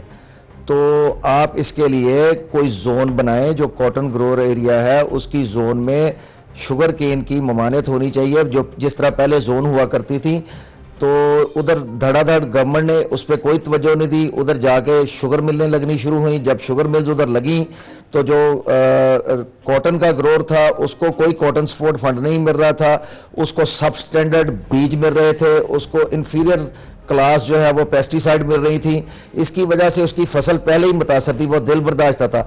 और उसके मुकाबले में शुगर केन जो ग्रोअर था उसको जो है वो शुगर केन सपोर्ट फंड भी दिया जाने लगा, तो वो सारा एरिया जो है वो टिल्ट हो गया शुगर केन एरिया में। उसकी वजह से जो हमारी पिछले 2 साल पहले जो हमारी कॉटन की यील्ड थी वो तकरीबन 15 मिलियन बेल्स यानी 1.5 करोड़ बेल्स थी, जो इस वक्त 70 लाख बेल्स के करीब रह गई है। तो इस वजह से ये क्राइसिस आया और उसमें फिर कार्टेल इन्वॉल्व हो गए, जिसने कार्टेल्स ने आके हमारी इंडस्ट्री को बुरी तरह मुतासर किया। फिर यान की होल्डिंग करनी शुरू कर दी, यान की एक्सपोर्ट पे बैन कोई नहीं गवर्नमेंट ने लगाया। हम ये नहीं कह रहे थे कि यान की एक्सपोर्ट को बैन करें, हम ये कह रहे थे कि पहले डोमेस्टिक नीड जो है वो हमारी उसको गेज करें, जो डोमेस्टिक नीड को पूरा करें। और मियां साहब, ये बात तो मैं सुनती आ रही हूँ हर सेक्टर के क्राइसिस में, वो चाहे गंदुम है, वो चाहे चीनी है, गन्ने का कैन का जो मसला बना था, फिर आप कपास का भी देख लीजिए। हम तो ऐसा लग रहा है कि अपनी हर चीज को इसके जुमरे में डाल रहे हैं। आपने एक्सपोर्ट का जिक्र किया, अब अगर सूती धागा भी एक्सपोर्ट मुसलसल किया जाता रहा और फिर उसके बाद क्राइसिस आ जाता है, उसके बाद हम कहते हैं जी इसको आप दरामद कर लें, तो ये मामला जो है वो एक विशिष्ट सा सर्कल है जिसमें सिर्फ माफियाज ही इन्वॉल्व हैं, कहीं पर कोई सिस्टम नजर नहीं आता। देखें, ये जो बेसिकली जो पाकिस्तान की इकोनॉमी है वो मोर देन 60% कॉटन बेस्ड है, ये हर बंदे को पता है। ये गवर्नमेंट को भी पता है कि जो वैल्यू एडेड टेक्सटाइल सेक्टर है, जो टेक्सटाइल सेक्टर है वो टेक्सटाइल सेक्टर की बैकबोन जो है वो वैल्यू एडेड टेक्सटाइल सेक्टर है, जिसमें हम यान से कन्वर्ट करते हैं गारमेंट में, यान से कन्वर्ट करते हैं टावल में, यान से कन्वर्ट करते हैं बेडशीट्स में, और फिर उसमें वैल्यू एडिशन होती है। फिर वहाँ ये एक्सपोर्ट्स होती हैं बाहरले जो बाहर वाले मालिक हैं जो हमारे, और उससे हमारा ज़र मुबादला आता है। और इस इंडस्ट्री के साथ पूरे पाकिस्तान में बिल्कुल 50 लाख से ज़्यादा डायरेक्ट और इनडायरेक्ट लेबरर्स जो हैं वो इसके साथ, जो मजदूर हैं वो इसके साथ वाबस्ता हैं, और 10 से ज़्यादा चेन्स हैं, सप्लाई चेन्स हैं जो इसके साथ वाबस्ता हैं। देखें, पोस्ट कोविड जब गवर्नमेंट ने हमारे जो मुतालबात माने, जो सेल्स टैक्स था उसको गवर्नमेंट ने हमें रिफ़ंड करना शुरू किया, तो हमने उसका परफॉर्म ये किया कि हमारी जो इंडस्ट्री थी वो अपनी टोटल जो 100% जो कैपेसिटी थी उससे भी 110% कैपेसिटी पे चली गई। लेकिन उसके बाद जब यार्न की शॉर्टेज शुरू हुई तो हमने इनको ये कहना शुरू किया कि जो मिल्स हैं वो उनके पास कॉटन, रॉ कॉटन वाफर मकदार में मौजूद है। जो हमारी यार्न मार्केट है वहाँ बहुत सूतर की होर्डिंग हुई है, लोगों ने गोदाम सूतर के भरे हुए हैं। आप उस पर चेकिंग करें और जो एक्सपोर्ट है उसको कैप करें। समझ में आई है कि बेसिकली मामला अगर इंपोर्ट एक्सपोर्ट का नहीं है, यहाँ पर बैड गवर्नेंस का है कि जो आपने बात की कि फेजेस हैं, सेक्टर्स हैं, उनको अगर आप अच्छे तरीके से मैनेज कर रहे थे तो ये मसला ना होता। टारगेट अचीव तो दूर की बात है, पिछले साल वाला भी मामला नहीं हम देख सके कि इस दफा प्रोड्यूस हुआ है। तो अब जो 8 अप्रैल का कहा गया था कि एहतजाज करेंगे और मामला जो है वो लग रहा है कि मुज़ाकरात नहीं हुए कामयाब, अब आपको कोई उम्मीद है कि गवर्नमेंट सुन रही है, कोई मुज़ाकरात हो जाएंगे, इस मामले को हल किया जाएगा, इंपोर्ट एक्सपोर्ट पॉलिसी और ये तमाम मामला? देखें, पहले तो मैं ये वाज़ह करता चलूँ कि जो हम एक्सपोर्ट्स ओरिएंटेड इंडस्ट्री है, पाकिस्तान का जो वैल्यू एडेड टेक्सटाइल सेक्टर है, हम पीसफुल कम्युनिटी हैं। हमने कभी गवर्नमेंट को ये हमने हमें हमेशा सपोर्ट किया है। जब देखें, जब कोविड-19 आया तो गवर्नमेंट के पास इतने फंड्स नहीं थे, हमारी फैक्ट्रीज तकरीबन 2 महीने के लिए बंद हुई, बायर्स ने अपने ऑर्डर्स जो हैं वो उसने कैंसिल कर दिए। तो हमने एक भी लेबरर को, एक भी मजदूर को अपनी इंडस्ट्री से नहीं निकाला, उनके घरों में राशन भी दिया, उनको सैलरीज भी 2 महीने की घर बिठा के दी। हमने इस हिसाब से हमेशा गवर्नमेंट का साथ दिया। लेकिन उसके जवाब में जब भी कोई क्राइसिस आया वो मैन मेड और बैड गवर्नेंस की वजह से आया। अब ये क्राइसिस है, हम बार बार कह रहे हैं, गवर्नमेंट ने देखें, डिलेमा ये है कि फाइनेंस मिनिस्टर प्रिंट मीडिया के सामने, इलेक्ट्रॉनिक मीडिया के सामने ये बैठ के कह रहा है कि हम वाघा बॉर्डर के थ्रू इजाज़त दे रहे हैं इंपोर्ट की। देखें, अगर फार्मास्यूटिकल इंपोर्ट हो सकती हैं तो अगर वेजिटेबल्स इंपोर्ट हो सकती हैं इंडिया से, तो ये रॉ कॉटन और यार्न क्यों नहीं? सही। अच्छा, इसके बाद एक और भी अगर आप वहां से इंपोर्ट नहीं करते तो आप डोमेस्टिक नीड को गेज करके हमारे साथ बैठ के जो हमारी क्वालिटीज और क्वांटिटीज जितनी हमें चाहिए उतनी हमें कैप कर दें कि इससे ज्यादा एक्सपोर्ट नहीं हो सकता। देखें, हम किसी सेक्टर की एक्सपोर्ट के खिलाफ नहीं है। हम ये चाहते हैं कि पहले डोमेस्टिक नीड को गेज किया जाए, उसको पूरा किया जाए, फिर जो एक्सेस है उसको एक्सपोर्ट कर दिया जाए। बिल्कुल, एक्सेस को एक्सपोर्ट किया जाए, पहले डोमेस्टिक नीड को फुलफिल किया जाए, यही तरीकाकार है, यही है। बहुत शुक्रिया, बिल्कुल मियां नईम साहब, आपका शुक्रिया कि आपने जिस तरह से बताया, और हम उम्मीद करते हैं गवर्नमेंट जो है इसको देखेगी, टेकअप करेगी, क्योंकि ये सेक्टर पाकिस्तान की इकोनॉमी के लिए बहुत इंपॉर्टेंट है। बिफोर इट्स टू लेट, क्योंकि हमेशा हमने देखा है कोई क्राइसिस जब सर से पानी गुजर जाता है तब गवर्नमेंट उसको टेकअप करती है और तब मामला जो है वो खराब हो चुका होता है। तो ऐसा ना हो कि महंगाई का एक और तूफान आ जाए इन तमाम सेक्टर्स में जिसमें कॉटन इन्वॉल्व है, उससे पहले ही चीजों को सॉर्ट आउट कर लिया। अब इसके साथ साथ आपको बताएंगे कभी कभी ऐसा भी होता है कि अगर आपकी लॉटरी लगे तो फिर आपको काफी ज्यादा बड़ा शॉक मिल सकता है। लेकिन यहाँ पर लॉटरी वाला मामला नहीं है, यहाँ पर है चोरी का मामला। भारत में एक ऐसा वाकया पेश आया बड़ा इंटरेस्टिंग कि 2 चोर एक पब्लिक सर्विस सेंटर में गए चोरी करने, और जब वो उन्होंने वारदात की तो थोक से ज्यादा रकम उनके हाथ लग गई, और एक चोर को ये देख कर इतने पैसे उन्होंने देखने इकट्ठे, उनको वहां पर हार्ट अटैक हो गया। बिल्कुल, आप देखें, मतलब वो एक्सपेक्ट नहीं कर रहे होंगे ना, एक सर्विस सेंटर में इतने सारे पैसे होंगे, उन्होंने एक चोर भी शायद एस्टिमेट लगाते होंगे ना कि इतना तो हमें यहाँ से मिल ही जाएगा, उस तवक्को से ज्यादा और ढेर सारा पैसा नजर आया। तो वो खुशी से कह लें, शौक होकर कह लें, या परेशान होकर भी आ सकता है ना कि ज्यादा चोरी होगी तो ज्यादा अच्छे तरीके से पुलिस जो है वो उसको टैकल करेगी। आप देखिए, वो पैसे लेकर भाग रहे थे, फिर दिल का दौरा पड़ गया, और उत्तर प्रदेश का ये शहर है बंजोर, जिसके इलाके में कोतवाल देहात में 2 चोरों ने एक पब्लिक सेंटर को लूटा, और 7 लाख रुपए की खतीर रकम देखकर एक चोर जो है वो खुशी से निहाल हो गया, और फिर उसको दिल का दौरा पड़ गया और तमाम रकम उस पर ही खर्च हो गई। मतलब वो कुछ और कर ही नहीं सका। और ये इंकिशाफ जो है उसके साथ ही नहीं किया है, मतलब ये इन्वेस्टिगेट जब किया पुलिस ने, जब चोरों का सुराग लगाया तो ये मालूम हुआ कि जब वो दोनों निकले थे तो उस एक को ये वाकया पेश आ गया, और वो जो पैसे उसने हासिल किए थे उसको ऊपर खर्च करने पड़े। तो ये इंटरेस्टिंग एक चीज़ है जो कि शायद मेरे ख्याल अपनी नवीद का एक अनोखा सा वाकया पेश है। इसी के साथ एक ब्रेक ले लेते हैं, दोबारा हाजिर होंगे।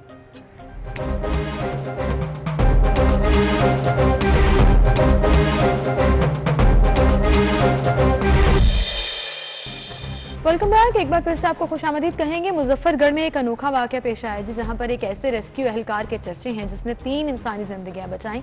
3 अप्रैल को उसको एक कॉल मौसूल हुई और इतला दी गई कि चनाब टाउन की एक गली में ज़हनी माजूर खातून थी वो, और उसका जो डिलीवरी प्रोसेस है क्योंकि शी वाज प्रेग्नेंट वो शुरू हो चुका है जी। तो उस दौरान जब वो दर्द मुबतला थी तो emergency medical technician Mohammad Naeem ने ना सिर्फ बर वक्त वहाँ पर पहुंचे बल्कि इलाके की खवातीन के साथ मिलकर जो वहाँ बच्चों की डिलीवरी को मुमकिन बनाया। और ये बड़ी ज़बरदस्त बात है, आपने अपनी जॉब जो है बड़े एहसन तरीके से निभाई है और फिर जो लोगों के साथ शामिल किया और जो एक ज़िंदगियाँ बचाना, ये तो वाकई एक बहुत बड़ी बात है। इसके लिए उनके जो अहले इलाका हैं वो बड़े खुश हैं और पूरी पाकिस्तानी कौम जिसको ये मालूम हो रहा है वो बड़ा इस बात को खुशी का इजहार कर रही है। तो आपसे मुलाकात कराते हैं जी। इन रेस्क्यू एहलकार की मोहम्मद नईम साहब हमारे साथ मौजूद हैं। मोहम्मद नईम साहब, बहुत शुक्रिया, आपने वक्त दिया। पहले तो आपने जिस तरह से ये जॉब अपनी निभाई है, ज़रूरत के वक्त आप काम आए हैं, क्या कहेंगे, क्या सोचा था उस वक्त आपने ये कर लेंगे, किस तरह से मामला आपने हैंडल किया? सर, अल्लाह का करम है कि अल्लाह पाक ने मुझे इस काम के लिए चुना है कि मैं अपनी आवाम की मदद करता हूँ सर। फिर इस इदारे ने हमें ट्रेन ही इस तरह किया कि हम हर तरह की इमरजेंसीज डील कर सकते हैं सर। जब मैं मौके पे वहाँ पे पहुँचा तो 2 औरतें थी जो परेशान ही खड़ी थी सर। तो वो मुझे देखकर परेशान ही हो गई कि मैं एक मेल होके इस डिलीवरी प्रोसेस में उनकी कैसे मदद करूँगा। मैंने जाके उनकी काउंसलिंग की, उनको समझाया कि मैं एक ट्रेन पर्सन हूँ, मेरी ट्रेनिंग है इस तरह की, मैं पहले भी इमरजेंसीज कर चुका हूँ, तो इंशाल्लाह मैं इस इमरजेंसीज को डील कर लूँगा, आप बस मेरा साथ दें। तो वो फिर फीमेल्स मुतमईन हो गई, उन्होंने वहाँ पे पर्दे का इंतजाम किया सर। तो एक बेबी डिलीवर हो चुका था, दूसरा की डिलीवरी बेबी की हो रही थी। तब मैंने फीमेल को इमोशनल सपोर्ट भी दी और बेबी को सपोर्ट की, तो दूसरा बेबी भी डिलीवर हो गया था। बिल्कुल। अच्छा, ये बड़ा इस तरह मैंने उन लोगों की मदद की। जबरदस्त, ये बड़ा ज़बरदस्त काम था आपका, और वक्त का तायुन करना, चीज़ों को मैनेज करना, ख़ास तौर पर जब आपने कहा कि लोगों की काउंसलिंग की, ये तीनों चीज़ें जो हैं वो बड़ी मैटर करती हैं।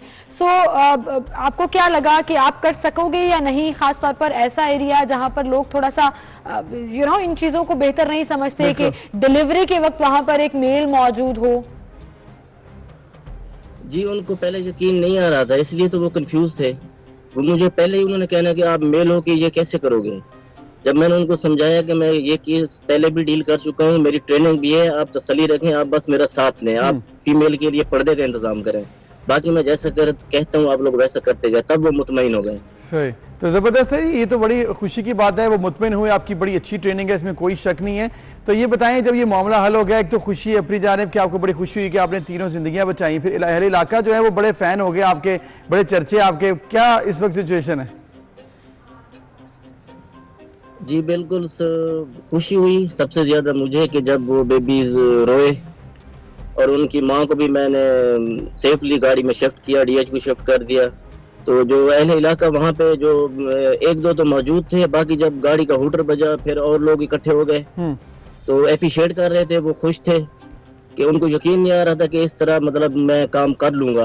तब जब सब कुछ ओके हो गया तो उनको ज्यादा खुशी हुई और मुझे दाद देने लगे। बिल्कुल। और Mohammad Naeem, thank you so much for being our guest, और इसी तरह से अपनी ड्यूटी को ज़बरदस्त तरीके से निभाते रहिएगा। आप ये कह रहे हैं कि आपका ये फ़र्ज़ है, और डेफिनेटली कोई जो लोग अपनी जॉब बेहतर तौर पर करते हैं उनको भी अप्रिशिएट करना चाहिए। So good luck for your future. बड़ी ज़बरदस्त इन्होंने किया, और ऑब्वियसली रेस्क्यू के एहलकार तो हमारे वैसे बड़े ट्रेंड हैं, हर तरह की इमरजेंसी को वो डील कर लेते हैं। इसके साथ साथ आगे बढ़ते हुए एक चीज़ जो कि बड़ी इंपॉर्टेंट है, रमज़ान आ रहा है तो अपनी जो सेहत है उसका आपने ख्याल रखना है, और मुंह मीठा करना है ना। अभी गुड न्यूज़ सुनाई है हमने, तो मुंह मीठा करना है, तो कोई ऑर्गेनिक चीज़ से मुंह मीठा तो मुंह मीठा भी आप कर सकते हैं। और इसके साथ साथ रमज़ान में आप आइंदा आने वाले दिनों में अपनी सेहत का भी ख्याल रख सकते हैं। वो कैसे कि आप गुड़ का इस्तेमाल कीजिए, क्योंकि कुदरती मिठास है इसमें, जिसमें गन्ने के रस को फ़कत गर्म करने से ही ये पकाकर हासिल होती है, और गुड़ जिस्म के औज़ा के लिए क्लीनिंग एजेंट का जो है वो बेसिकली एक पार्ट अदा करती है। बिल्कुल, गुड़ फेफड़े, मैदे, आंतों, गले और सांस की नाली के लिए जो है वो बड़ा बेहतरीन समझा जाता है। रोज़ाना जब हम बाहर जाते हैं, फ़िज़ाई आलूगी में सांस लेते हैं, तो बहुत सी बीमारियां पैदा हो जाती हैं, और रोज़ाना का मामूल में अगर आप थोड़ा सा गुड़ जो है वो अपने खाने में शामिल कर लें, खाने के बाद थोड़ा सा खा लें, तो वो बड़ा फ़ायदेमंद साबित हो सकता है, ना सिर्फ न्यूट्रिशन वाइज, टेस्ट वाइज। बिल्कुल। और इसके साथ साथ चूँकि इस पर मल्टीविटामिन्स हैं, गुड़ की ग़िज़ाइयत के अतबार से अगर बात करें तो फॉस्फोरस इसमें है, कैल्शियम भी इसमें है, आयरन है, विटामिन B के साथ साथ मैग्नीशियम भी पाया जाता है, मतलब मिनरल्स भी हैं और विटामिन भी हैं। तो इससे क्या होगा कि बेसिकली आपके सिस्टम में बहुत बेहतरी आएगी। और अगर खासकर जो सबसे इंपॉर्टेंट होता है वो ये है कि आपका डाइजेस्टिव सिस्टम जो है वो कितना उससे फ़ायदेमंद होगा, तो वो इसको तबाह ना कर सकता है। बिल्कुल, गुड़ की हम बात कर रहे हैं तो कुछ उसके फ़वाइद की रोशनी में जैसे आपने कहा कि डाइजेस्टिव सिस्टम आपका बेहतर होता है, कॉन्स्टिपेशन के लिए ये गुड़ जो है वो बड़ा ज़बरदस्त रोल प्ले करता है और खाना हजम करने वाले एंजाइम्स को बेदार करता है, बदहजमी से बचाता है और इसके साथ साथ जो जिगर की सफाई है उसमें अपना इंपॉर्टेंट रोल प्ले करता है। गुड़ हमारे जिगर से फाजिल मादों को खारिज करने में इंतहाई अहम किरदार अदा करता है और इसके अंदर एंटीऑक्सीडेंट्स और मिनरल्स खासतौर पर जिंक और कैल्शियम होता है जो आपके जो हमारे ऑर्गन्स हैं उनके अज़ा को मजबूत करता है। बिल्कुल, और इसके साथ साथ हमें कैंसर जैसे अमराज से बचाने के अलावा हमारे जिस्म में इन्फेक्शंस को कंट्रोल भी ये करता है और हमारे क़ुव्वत मुदाफ़त को भी ताकतवर बनाता है। फिर रेस्पिरेटरी सिस्टम जो है उसको भी बेहतर बना सकता है, बलगम को ख़त्म कर सकता है। गुड़ का इस्तेमाल अगर आप करेंगे तो आपकी सांस की बीमारियों में इंतहाई मुफीद है, ख़ासतौर पर आलूदगी वाली फ़ज़ा में सांस लेने से जब आलूदगी जो है आपके रेस्पिरेटरी सिस्टम को मुतासर करती है तो फिर ऐसी सूरत में थोड़ा सा गुड़ अगर आप खा लेंगे तो फिर सांस की नालियों की सफाई भी होगी। और अगर सांस की नाली में रेशा बलगम जैसा कुछ हो तो फिर उसमें भी आपकी सफाई हो सकती है। तो बेसिकली स्मोक भी क्योंकि हमारे यहाँ पर काफ़ी ज़्यादा है तो उसमें भी गुड़ का खासा फ़ायदा और कोविड में भी ये फ़ायदेमंद साबित होगा। जैसे हम जिक्र कर रहे हैं कि नज़ला ज़ुकाम और खांसी में आराम देता है, तो अगर आपको कोई ऐसी शिकायत हो तो आप ऑर्गेनिक तरीके से इलाज करके थोड़ा सा गुड़ जो है वो लाजमी खाएं। इसके साथ साथ खून की सफाई करता है जी, ये ब्लड क्लीनिंग में अपना बड़ा इंपॉर्टेंट रोल प्ले करता है और जिस्म में हरारत भी पैदा करता है और सर्दियों में लाजमी तौर पर लोग जो हैं वो इसको इस्तेमाल करते हैं। इसके साथ साथ गुड़ की जो मुनासिब मिकदार है वो ना सिर्फ खून की कमी को पूरा करती है बल्कि गुड़ जिंक और फोलेट जैसे कीमिया से भी भरपूर गज़ा है और ये दोनों जो हैं वो आपकी ब्लड डेफिशिएंसी हो, आप एनामिक हो या कोई ब्लड डिजीज हो, उससे आपको बचाने में अपना इंपॉर्टेंट। बिल्कुल, और इसके साथ साथ डाइजेस्टिव सिस्टम से एक और चीज़ जुड़ी होती है वो है जी आपकी इंटेस्टाइन्स। तो इंटेस्टाइन्स के लिए भी बड़ा ये मुफीद है। उसमें आपको ये होगा कि अगर आप इसको खाएंगे तो आपका जो डाइजेस्टिव सिस्टम है उसमें अंदर मैग्नीशियम की एक बड़ी मिकदार चूँकि इसमें शामिल होती है, तो हर 10 ग्राम गुड़ में आपको 16 मिलीग्राम मैग्नीशियम मिलेगी, जिससे जिस्म की रोज़ाना की मतलूबा मैग्नीशियम की तादाद का 4% होगा। और फिर इससे क्या होगा कि आपका जब डाइजेस्टिव सिस्टम है उसमें लिवर का हमने जिक्र किया है, जब आपका स्टमक का जिक्र किया तो फिर इंटेस्टाइन्स भी इसमें एक अहम रोल है, तो वो भी ठीक रहेंगे इंशाल्लाह। बिल्कुल, इंटेस्टाइन के बाद हम जिक्र कर लेते हैं एक most common disease of Pakistan, that is blood pressure. Every second third person is suffering from it. अब तो यंगस्टर्स भी इसका शिकार हो रहे हैं। तो ब्लड प्रेशर को ये कंट्रोल करता है जी, और ब्लड प्रेशर को कंट्रोल करने के साथ साथ आपका जो स्ट्रेस लेवल है, बॉडी का जो डिप्रेशन साइड है उसको भी कंट्रोल करता है। और मीठा तो वैसे ही कहीं ना कहीं आपको काम कर देता है ना, तो गुड़ ऑर्गेनिक मीठा है, इससे बेहतरीन चीज और क्या होगी। और इसके बाद फिर अगर और चीज जो कि बड़ी इंपॉर्टेंट है वो हमारे पाकिस्तान में एक और बड़ा कॉमन प्रॉब्लम बनता जा रहा है जोड़ों के दर्द में।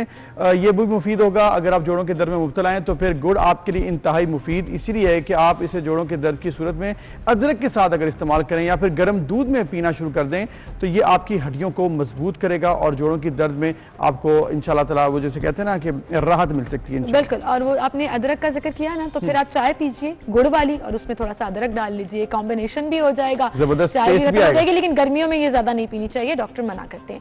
गुड़ जो है वो बेहतरीन एनर्जी बूस्टर भी है, तो आर्टिफिशियल एनर्जी बूस्टर्स लेने के बजाय, एनर्जी ड्रिंक्स लेने के बजाय अगर आप गुड़ खा लेंगे तो आपकी बॉडी के अंदर एक एनर्जी आएगी जिससे आप के काम करने की जो कैपेसिटी है वो बढ़ जाएगी, आपको थकावट दूर होगी और फिर इसके साथ साथ आपका वजन कम करने में ये बड़ा इंपॉर्टेंट रोल। वजन कम किस तरह होता है जी? गुड़ में पोटेशियम की भी काफ़ी मिकदार होती है, तो पोटेशियम एक ऐसा मिनरल है जो जहाँ दिल की बीमारियों में आपको इंतहाई मुफीद है, वहाँ ये आपका मेटाबॉलिज्म जो है उसे भी बढ़ाता है और फाजिल चर्बी को पिघलने में मदद देता है। तो फिर अगर आप गुड़ खा रहे हैं तो फिर आप वजन भी कम कर सकते हैं। और अक्सर आपने देखा भी होगा कहवे के साथ बाद में गुड़ का इस्तेमाल भी करते हैं। अक्सर बड़ी मुरगन ग़िज़ाएं खाने के बाद लोग बाद में थोड़ा सा कहवा और फिर गुड़ का इस्तेमाल इसलिए करते हैं क्योंकि ये रवायत है और टेक्निकली भी और साइंटिफिकली भी ये प्रूव हो चुका है, हमने भी आपको बताया कि इससे आपका फायदा होगा, डाइजेस्टिव सिस्टम बेहतर होगा और वजन में कमी होगी। मेरे अब्बा की एक आदत है अबूजर के वो खाने के बाद थोड़ा सा एक पीस जो है वो गुड़ का बचपन से मैं देखती आ रही हूँ कि वो बहुत खाते हैं।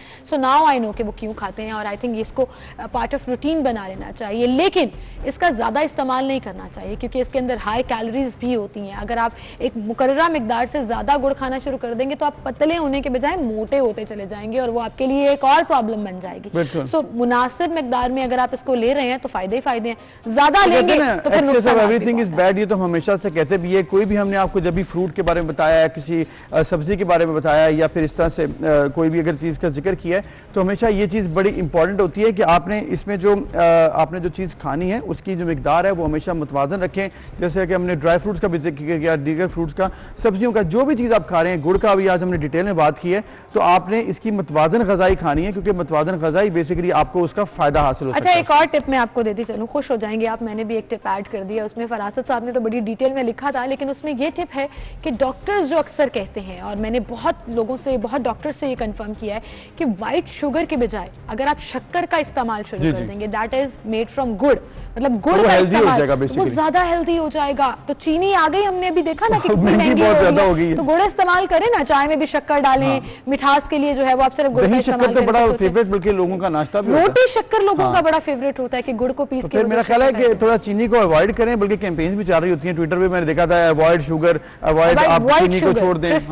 तो आप ये वाली जो शुगर है जो इसमें गुड़ का इस्तेमाल अगर आप करते हैं तो वो बड़ा पॉजिटिव भी होगा, आपकी सेहत के लिए भी अच्छा होगा और इंशाल्लाह आपको बड़ा इकोनॉमिकली भी ठीक रहेगा। बिल्कुल, इसी के साथ आपसे इजाजत चाहेंगे, इंशाल्लाह कल मुलाकात होगी, अपना ख्याल रखिएगा, अल्लाह हाफिज। अल्लाह हाफिज।